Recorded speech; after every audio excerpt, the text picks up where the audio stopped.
আসসালামু আলাইকুম। আশা করি আল্লাহর রহমতে আপনারা সবাই ভালো আছেন, আমিও ভালো আছি। আজকে আমাদের দ্বিতীয় ক্লাস। আমরা আজকে শিখব হোমের কাজ। তো হোমের কাজের জন্য আমাদের ফার্স্ট যা করতে হবে, প্রথমে আমাদের কিছু একটা লিখতে হবে। আমরা হোমের মধ্যে দেখছি clipboard, font, paragraph, style, editing. আমরা এখন ক্লিপবোর্ডের কাজ দেখব, কিভাবে এই কাজগুলা করে। তার জন্য আমাদের কিছু লেখা প্রয়োজন। তো আমরা কিছু লেখা লিখব। যাই হোক, আমরা এইটুকু লিখে ফেললাম। আমাদের এই লেখাগুলোকে একটু সাইজ বড় করে নেব। তো সাইজ বড় করার জন্য আমরা সিলেক্ট করব। সিলেক্ট করার পর আমাদের এখানে দেখেন লেখা আছে এইটাতে ক্লিক করব। এটাতে ক্লিক করলে আমাদের এরকম এতটুকু আমরা বড় করে নিলাম 16 সাইজ। তো 16 সাইজ বড় করার পর আমাদের এখানে লেখা আছে কাট, কপি, পেস্ট, তিনটা জিনিস। তো আমরা এখন এখানে দেখব কাট, কপি, পেস্ট কিভাবে করতে হয়। তো আমাদের প্রথমে আমরা এই লেখাটা, এই লাইনটা যদি আমরা লেখার পর আমরা চাচ্ছি যে এই লেখাটা আরো লিখবো, আরো বেশ কয়েকবার লিখবো, তাহলে কি করব, এই লাইনটাকে আমরা সিলেক্ট করব। সিলেক্ট করার পর এখান থেকে কপিতে ক্লিক করব অথবা কন্ট্রোল সি পেস্ট প্রেস করব। কপিতে ক্লিক করব অথবা কন্ট্রোল সি প্রেস করব। এটা আমাদের কপি করা হয়ে গেল। এখন আমরা এখানে মাউস পয়েন্টারটা রেখে ইন্টারপ্রেস করব। ইন্টারপ্রেস করলে দ্বিতীয় লাইনে চলে আসবে। দেন আমরা এখানে পেস্টে ক্লিক করব অথবা কন্ট্রোল ভি প্রেস করব। তো আমরা কন্ট্রোল ভি প্রেস করলাম, আমাদের চলে আসলো। এইভাবে আমাদের যত খুশি আমরা যতবার চাই control V, control V, control V, আমাদের এইভাবে পেস্ট হতে থাকবে।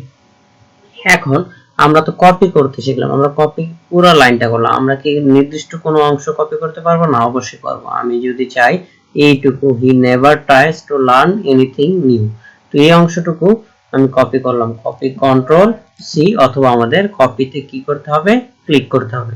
যাই হোক, আমরা ক্লিক করলাম। এখন আমরা নতুন নিউ লাইনে আমরা এখন কি করব, পেস্ট করব।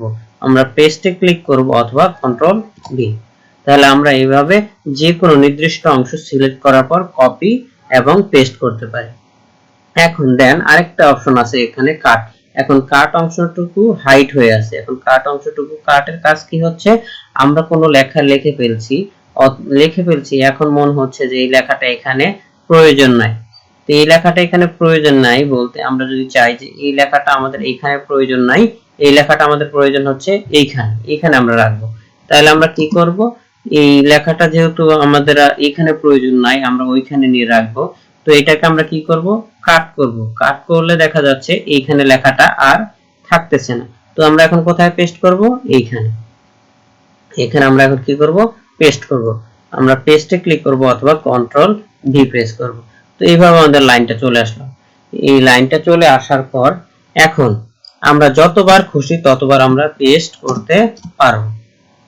তাহলে কাটের কাজ হচ্ছে আমাদের যে কোনো ওয়ার্ড যদি কাট করে সেইখানে থাকবে না, পরবর্তীতে যত খুশি ততবার আমরা পেস্ট করতে পারবো। আর কপির কাজ হচ্ছে যেটা লাইন ছিল বা যে ওয়ার্ডটা আমরা কপি করব সেটা সেখানে থাকবে, আর পরবর্তীতে যত খুশি ততবার পেস্ট করতে পারবো।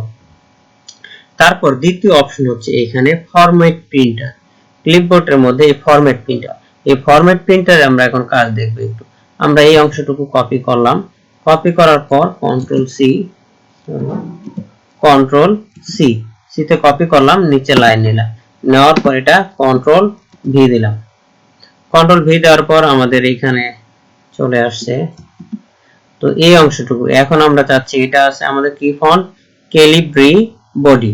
তো এই ফন্টটাকে আমরা এখন চাচ্ছি যে এই নির্দিষ্ট এই অংশটাকে, এই লাইনটাকে বা যে কোনো নির্দিষ্ট অংশটাকে, এটাকে আমি একটা কালার দেব। এটাকে আমরা একটা কালার দিলাম, হলুদ কালার ব্যাকগ্রাউন্ড। এখন লেখার কালারটাকে আমরা যদি কোনো পরিবর্তন করি, তো এখান থেকে ফন্ট কালারটাকে আমি একটা কালার দেই, যেটা যাই হোক এই কালারটা দিলাম। এখন এটা কালার দিলাম, এটাকে আমরা কালার দেওয়ার পর এখন এটাকে একটা বোল্ড করলাম। এটাতে আমরা বোল্ডে ক্লিক করব অথবা সিলেক্ট করার পর কন্ট্রোল বি অথবা এই বি তে ক্লিক করব। এটা একটু বোল্ড হয়ে গেল। এটার সাইজটাকে আমরা চাইলে একটু বড় করে দেব অন্যান্যগুলা থেকে। তো সাইজ বড় হয়ে গেল। এখন দেখেন ফরম্যাট প্রিন্টারের কাজ কি। তো এটা লেখা হচ্ছে ক্লিবরি ক্লিপডি বডি। তো এইখান থেকে এই লেখাটা কি ফন্টে আছে, এই লেখাটা ফন্টে আছে ক্লিপডি বডি। এই লেখাটা ফন্ট যে ফন্টে আছে তার নাম হচ্ছে কি ক্লিপডি বডি। পুরো লেখাগুলোই আমাদের কিন্তু একই ফন্টে আছে। এখন আমি এই ফন্টটাকে একটু চেঞ্জ করব। এই ফন্টটাকে চেঞ্জ করার জন্য এইখান থেকে আমি এটাতে ক্লিক করলাম। ক্লিক করার পর আমি চলে দিয়ে দিচ্ছি এটা টাইমস নিউ রোমান। এটাতে ক্লিক করলাম, লেখার ফন্ট একটু পরিবর্তন হয়ে গেছে। এখন আমি যদি চাই যে এই লেখাটাকে আমি সিলেক্ট করলাম, সিলেক্ট করে এখানে ফরম্যাট প্রিন্টারে ক্লিক করলাম। ফরম্যাট প্রিন্টারে ক্লিক করার পর দেখেন আমাদের একটা অপশন আসছে, এই যে একটা লেখা দেখা যাচ্ছে। এখন এইটাকে আমরা যদি এই চিহ্নটাকে আমরা যে অংশটাকে ক্লিক করে বা সিলেক্ট করব সেই অংশটা আমাদের আগের মতো হয়ে যাবে। দেখেন এইটার মতো হয়ে যাচ্ছে আমার এই লেখাটা। তাহলে আমরা কি করতে পারতেছি, ফরম্যাট প্রিন্টারের সাহায্যে খুব সহজেই একটা লেখার সাথে আরেকটা লেখার আমরা মিল বা তার সমমান তৈরি করে ফেলতে পারতেছি। তাহলে আমাদের কি করতে হচ্ছে, আমরা যদি আরো করতে চাই, যে কোনো একটা নির্দিষ্ট অংশ যদি আমি সিলেক্ট করি, সিলেক্ট করার পর ফরম্যাট প্রিন্টারে ক্লিক করব, দেন যে লেখাটাতে আমি ক্লিক করব বা সিলেক্ট করব যে অংশটুকু, সেই অংশটুকু তার আগের লেখার সাথে মিল হয়ে যাবে। তো এইভাবে আমাদের কি করতে হবে, এইভাবে আমরা ফরম্যাট প্রিন্টারে কাজ করতে পারি। যে কোনো লেখা লেখার পর যদি মনে হয় যে আমাদের ওই লেখার মতো তৈরি করতে হবে, তখন এই কাজটা আমরা করব। দেন এখন আমরা চলে আসবো ফন্টে। ফন্টের কাজ দেখবো। এখন ফন্টের কাজ কিছু দেখে ফেলেছি, তারপর আবার দেখব। ফন্টের মধ্যে ফার্স্ট আমরা যদি এই লাইনটাকে আমরা উপরে নিয়ে যাই, এখান থেকে উপরে নিতে গেলে কি করতে হবে, এখানে আমি রাখবো না, সরাসরি উপরে যাবে। তাহলে এখান থেকে কন্ট্রোল এক্স তে কাট। এখানে এখন ক্লিক করব, এন্টার দিব, দিয়ে উপরে আমরা কন্ট্রোল ডি পেস্ট করে দিলাম এই অংশটাতে। তাহলে এই অংশটার এখন আমি কাজ করব, এই অংশটা বা এই অংশটুকুর কাজ করি। তাহলে এই অংশটুকু সিলেক্ট করার পর আমরা এইখানে দেখতেছি ফার্স্ট আমাদের কাজ কি, ফার্স্ট হচ্ছে কন্ট্রোল বি মানে বোল্ড। এই লেখাটা যেভাবে আছে এইটাতে ক্লিক করলে একটু বোল্ড কালো আকারের হবে। দেন এখানে আছে ইতালি, কন্ট্রোল আইতে ইতালি। এখন এখানে ইউ দেওয়া আছে, কন্ট্রোল ইউ তে আন্ডারলাইন, দেখেন নিচে আন্ডারলাইন চলে আসছে। এখন আরেকটা এখানে অপশন আছে স্ট্রাইক থ্রু, এটা মানে হচ্ছে আমাদের লেখার মাঝখান দিয়ে কেটে যাবে, এখানে দেখা যাচ্ছে। তো এটাতে আমরা ক্লিক করলাম, লেখা কেটে গেছে। এখন এইটা তো আমরা করলাম, এইখানে আমি লেখার সাইজগুলোকে একটু যদি বড় করে আরো ভালো দেখা যাবে। তো আমরা কি করব, এইখান থেকে আমাদের ফন্ট সাইজগুলোকে বাড়াই দেব। এখান থেকে আমরা বাড়াইতে পারি, অথবা এইখানে এতে ক্লিক করি, আমাদের লেখার সাইজ ছোট হবে, ডিক্রিজ, আর এটাতে ইনক্রিজ হবে।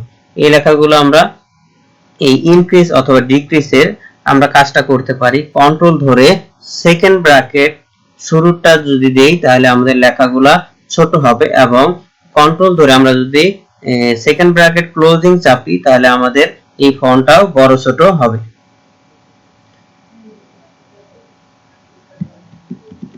কন্ট্রোল ধরে এইভাবে যদি আমরা সেকেন্ড ব্র্যাকেট শুরুটা চাপি, তাহলে ছোট হচ্ছে, আর যদি কন্ট্রোল ধরে আমরা সেকেন্ড ব্র্যাকেট এটা চাপি, তাহলে আমাদের লেখা ফন্ট সাইজ বড় হবে।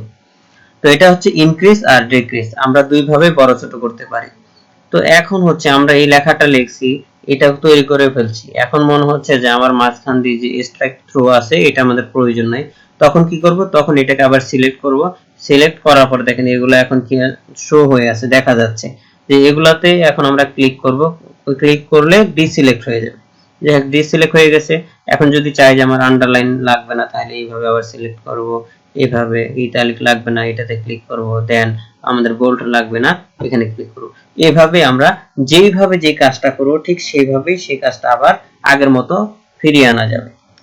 আর আমরা তো জানি যে এইখানে যে লেখার ফন্ট গুলো, এগুলো আমরা লেখার ধরন বা স্টাইল পরিবর্তন করতে তখন আমরা এখান থেকে ব্যবহার করব। আমাদের এই লেখাটা আছে কি ক্লিপডি বডি, তো এটা যদি আমরা এখন পরিবর্তন করতে চাই টাইমস নিউ রোমান, তাহমা, যে ফন্টগুলো আমাদের সচরাচর ব্যবহার করা হয়, আমাদের সচরাচর ক্লিপডি অথবা টাইমস নিউ রোমান বেশি ব্যবহার করা হয়। তো আমি যদি এখন টাইমস নিউ রোমান করতে চাই, তাহলে এখান থেকে সিলেক্ট করার পর এখানে আমি টাইমস নিউ রোমানে ক্লিক করলে আমাদের লেখা পরিবর্তন হয়ে যাবে। দেখেন এইটা আর এটার সাইজ কিন্তু বা লেখার ধরন একটু কম বেশি আছে। তো যাই হোক, এইখানে আমাদের আরো অপশন আছে বেশ কয়েকটা। এটার মধ্যে আমরা এই দুইটা তো শিখলাম, ইনক্রিজ আর ডিক্রিজ। দেন এইখানে এটাতে এক সাবস্ক্রিপ্টের কাজ হচ্ছে কি, আমরা যখন পানির সংকেত লিখি, পানির সংকেত H2O, যদি আমরা H2O দেই, এভাবে দিলে পানির সংকেত হবে না। যাক, আমার এখানে কালার আসতেছে, তো এটা আমাদের কালার আসার কারণ কি, এখান থেকে আমরা যখন কপি পেস্ট করছি তখন এরকম হয়ে গেছে। তো আমরা এখন নিচে একটা নতুন লাইনে লিখি, দেখি নতুন লাইনে লিখবো এখানে H2O। এটা কিন্তু পানির সংকেত না, তাহলে আমাদের পানির সংকেত লিখতে গেলে এইভাবে হবে না। তাহলে লিখতে গেলে কি করতে হবে, আমাদের ফার্স্ট H লিখতে হবে। H লেখার পর এটাতে সাবস্ক্রিপ্টে ক্লিক করতে হবে। ক্লিক করার পর আমরা 2 দেব। 2 দেওয়ার পর এখন যদি আমরা কোনো অন্য ও দিই, তাহলে দেখবো যে এইখানে আসতেছে। আসলে এটা আমাদের পানির সংকেত না, ও হবে এইচ এর মতো বড়। তাহলে আমাদের কি করতে হবে, এখানে আমরা যাই লিখবো কিন্তু সরাসরি হবে, আমাদের বড় হবে না। তো এটার জন্য আমাদের করতে হবে, এইখানে দেখেন আবার সাবস্ক্রিপ্টে ক্লিক করে এটাকে ডিসিলেক্ট, এখন সিলেক্ট অবস্থায় আছে, এটাকে আমরা ডিসিলেক্ট করব।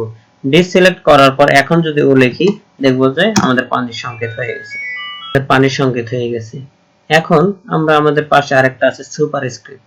এটা দিয়ে আমরা কি করব, আমরা যদি a প্লাস b হোল স্কয়ারের সূত্র লিখতে যাই, তাহলে এইটা প্রয়োজন হবে।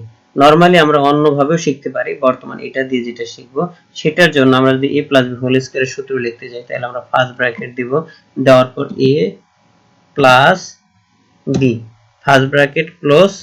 দেন এখানে আমরা সুপারস্ক্রিপ্টে ক্লিক করব, ক্লিক করে এখানে 2 লিখব। ঠিক আগের মতো এটা সিলেক্ট হয়ে গেছে, এটাকে আমরা আবার ডিসিলেক্ট করব। ডিসিলেক্ট করে আমরা আবার স্পেস ইকুয়াল দেব।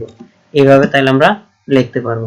সুপারস্ক্রিপ্ট আর সাবস্ক্রিপ্ট দুইটা প্রায় একই ভাবে কাজ করে, একবার সিলেক্ট করে কাজ করতে হবে, আবার ডিসিলেক্ট করতে হবে, এভাবে আমাদের কাজগুলো করতে হবে। দেন যাই হোক, এখন আমরা চলে যাব এইখানে